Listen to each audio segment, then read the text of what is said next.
মোৰ YouTube channel Forester নয়নৰ সকলোকে স্বাগতম জনাইছোঁ। আজি সন্ধিয়া মই এটি ভিডিঅ' বনাব খুজিছোঁ আপোনালোকৰ মৰম আশীৰ্বাদত। চ' মোৰ এটা প্ৰগ্ৰেম আছে আপোনালোকৰ মাজত দেখাম বাৰু। আমাৰ গাঁৱৰ মানুহখিনিয়ে মোক মানে কিবা এটা দিব, তেওঁলোকে সম্বৰ্ধনাই হওক বা এনেকুৱা মানুহখিনিয়ে মানে মৰম যাচিব। সম্পূৰ্ণ ভিডিঅ'টো আপোনালোকে চাই যাওক, কি দিলে। বলক ভিডিঅ'টো আৰম্ভ কৰোঁ। সম্বৰ্ধনা খুব ক্ষুদ্ৰ সম্বৰ্ধনা হিচাপে মই আশীৰ্বাদ হিচাপে তেখেতৰ ওচৰত অৰ্পণ কৰিব বিচাৰিছোঁ। সেয়েহে আপোনালোকক মই মাতি আমাৰ দৃশ্য ইমানে। সেয়েহে সভাখন চলাবৰ কাৰণে এজন সভাপতি তথা আগধৰ্তা লাগে। মই তেখেতৰ নামটি কৈ দিওঁ, শ্ৰী মাননীয় হিতেশ ডেকা। তেখেতে আসনখন গ্ৰহণ কৰি সভাখন চলাই নিয়াত সহায় কৰিব, এইখিনি মোক ক'ব লাগিব।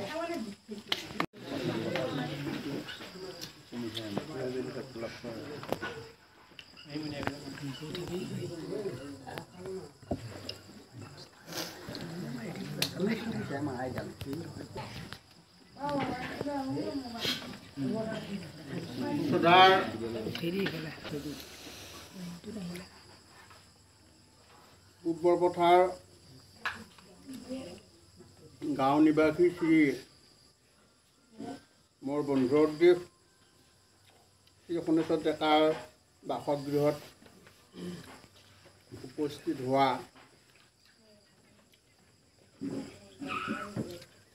পূৰ্বৰ পথাৰবাসী ৰাইজ, আজি এটি বিশেষ কাৰণত এই সভা অনুষ্ঠিত কৰিছে। আৰু এই সভাখনত উদ্দেশ্য ইতিমধ্যে আপোনালোকে গম পালে। বৌয়েক তথা শ্ৰী কৃষ্ণা ডেকাই আৰু মই কৃষ্ণা ডেকাক আগবাঢ়ি গৈ নয়ন ডেকাক গামোচা প্ৰদান কৰিবৰ কাৰণে আহ্বান জনাইছোঁ। মোৰ হৈছে তেওঁ সম্বন্ধত খুৰীয়ে ঘৰ।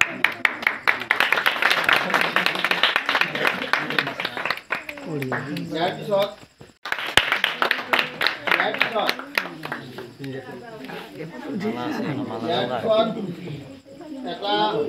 এটা ফুলৰ মালা আৰু এটি কলমেৰে আশীৰ্বাদ প্ৰদান কৰিব। এই ঘৰৰ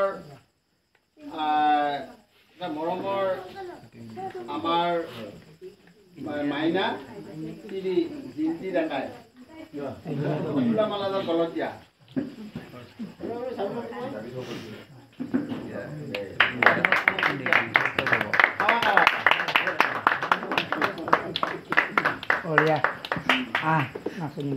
ইয়াৰ পিছত শেষত এই ঘৰৰ মুৰব্বী তথা আমাৰ সম্বৰ্ধিত ব্যক্তি ককা শ্ৰী সোণেশ্বৰ ডেকাই এখনি গীতা আৰু নগদ ধনেৰে তেখেতক আজিৰ সম্বৰ্ধনা তথা আশীৰ্বাদ দিবৰ কাৰণে আগবাঢ়িছে। এয়া এইখন ঘৰৰ এই পৰিয়ালৰ মুৰব্বী শ্ৰী সোণেশ্বৰ ডেকা। আৰু মই ইতিমধ্যে তেওঁ যিখিনি নগদ ধন দিছে সেইটো মই প্ৰকাশ নকৰিলেও প্ৰকাশ কৰিছোঁ যে নগদ 2000 টকা তেখেতে প্ৰদান কৰিছে।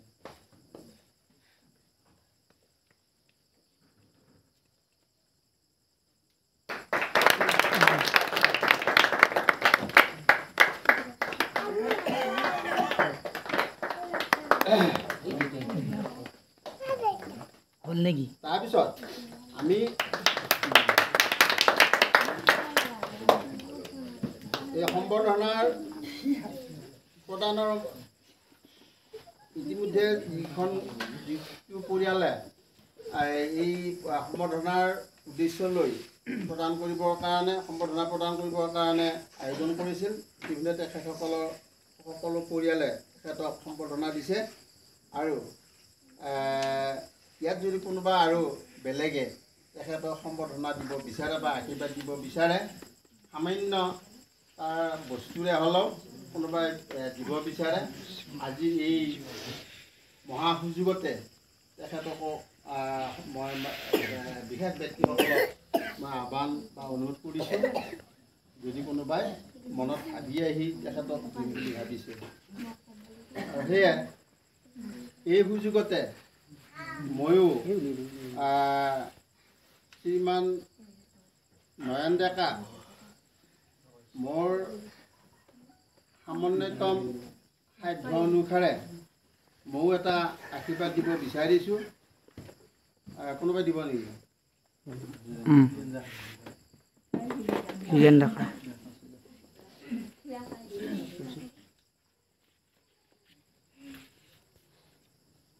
আমাৰ হীৰেণ ডেকাই তেওঁ শ্ৰীমান নয়ন ডেকাক এটা আশীৰ্বাদ দিব বিচাৰিছে সম্বৰ্ধনা দিব বিচাৰিছে হীৰেণ ডেকা তাৰপিছত আৰু কোনোবাই দিব বিচাৰিছে যদি আগবাঢ়ি আহক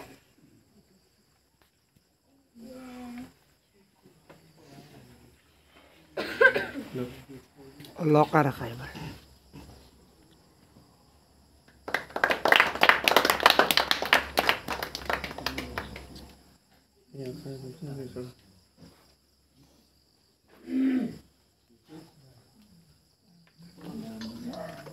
ময়ো এই সুযোগতে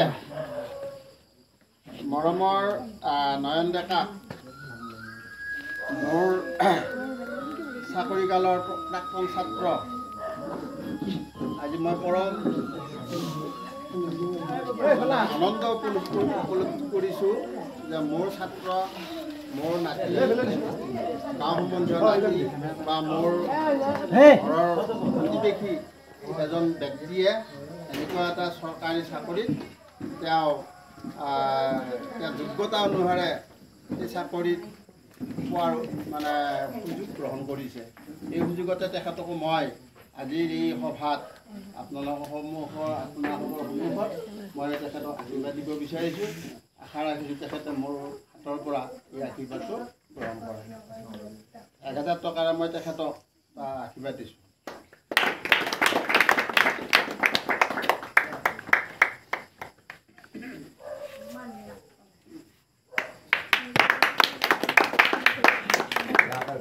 তোমাৰ চাকৰি জীৱনৰ লাইফ সুমধুৰ হওক তাতে মই আজি আশীৰ্বাদ কৰিছোঁ দেই ইয়াৰ পিছত যদি কোনোবাই ভাবিছে তেতিয়াহ'লে কাৰ্যসূচীটো মানে চলি থাকিব নহ'লে তাৰপিছত মই পিছৰ কাৰ্যসূচীলৈ আগবাঢ়িম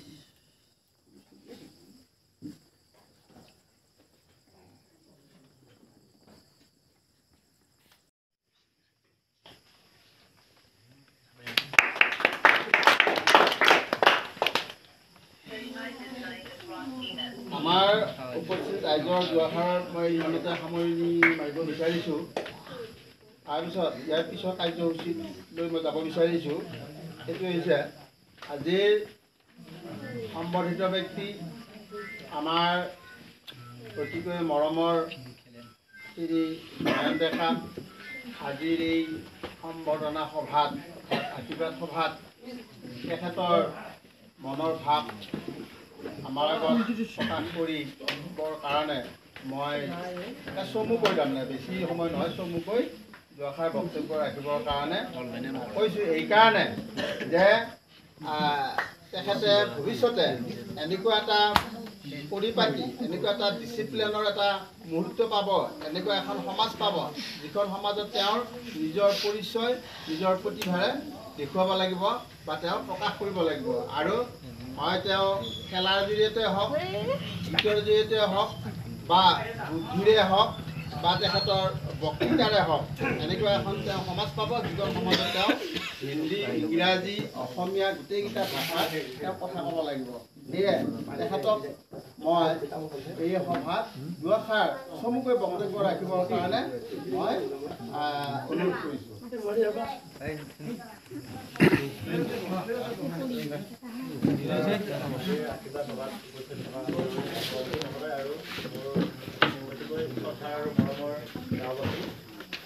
আচলতে মোৰ আজি সঁচাই ভাল লাগিছে এনেকুৱা এটা অনুষ্ঠানত মোক ইমানখিনি আপোনালোকৰ মৰম আশীৰ্বাদ দিয়াৰ কাৰণে আপোনালোকৰ মৰম আশীৰ্বাদ মোক সদায় লাগিব মানে আজি দিছে বা কালিলৈ নোহোৱা হ'ব সেইবিলাক যাতে মই কাম কৰিব নিবিচাৰোঁ মানে আপোনালোকৰ সদায় মৰমো হৈ থাকিব বিচাৰোঁ আৰু মোৰ ভালে লাগিছে বাৰু মানে আমাৰ নিচিনা ইমান আমাৰ মানে সৰুৰ পৰাই মানে এনেকুৱা আছিল যে আমাৰ মানে চুবুৰীটোত মানে মানুহবিলাকে অলপ মানে বেলেগ দৃষ্টিৰে চাইছিল বোলে বুঢ়াতাৰীত অমুক তমুক এনেকুৱা ধৰণৰ মানে বহুত কথা আছিল তেতিয়াই মই ভাবিছিলোঁ যে বুঢ়াতাৰীত কিবা এটা নহওক কিবা এটা কৰিব লাগিব নহ'লে মানে আমাৰ বুঢ়াতাৰীখনৰ মানে মানুহবিলাকে অলপ বেলেগ দৃষ্টি চাইছিল অমুক তমুক বুলি মানে অলপ হাঁহি খিটিঙালি এনেকুৱা চিষ্টেমত তেতিয়া ভাবিছিলোঁ যে কিবা এটা নহওক কিবা এটা যাতে কৰোঁ যাতে মানুহখিনিয়ে যাতে গৌৰৱ কৰিব পাৰে বোলে আমি যাতে ক'ব পাৰোঁ বোলে আজি সেই বুঢ়াতাৰী আজি এই বুঢ়াতাৰী হৈ গ'ল সেনেকুৱা কিছুমান কৰোঁ চালোঁ বাৰু ভগৱানৰ কৃপাত বা আপোনালোকৰ মৰম আশীৰ্বাদত মই সেইখিনি পাইছোঁ আৰু আপোনালোকৰ মৰম সদায় মোক লাগিব সেইখিনি মোৰ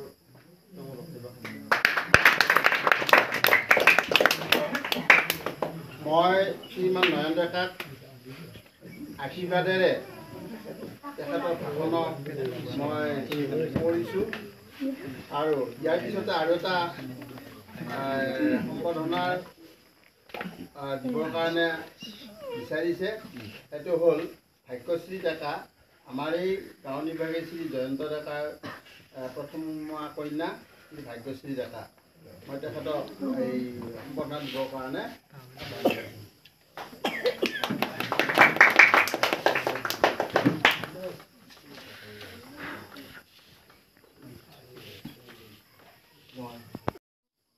আমাৰ নৰমে বিষয় হয়েছে মই পিঠি